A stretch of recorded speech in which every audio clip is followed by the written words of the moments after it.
Income tax department ने हैदराबाद रंगारेड्डी अजला की real estate कंपनियों पर धावे किए। आईटी ओहदेदारों की टीमों ने उन कंपनियों से टैक्स चोरी के इल्जाम पर ये धावे किए।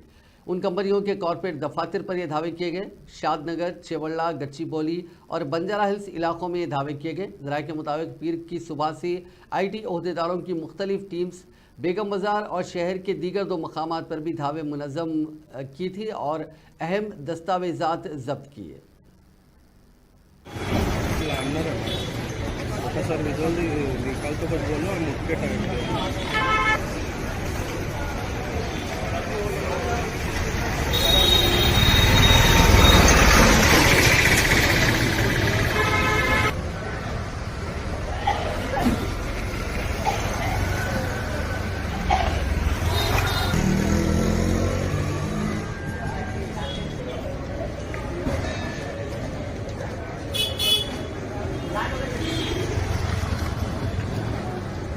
No.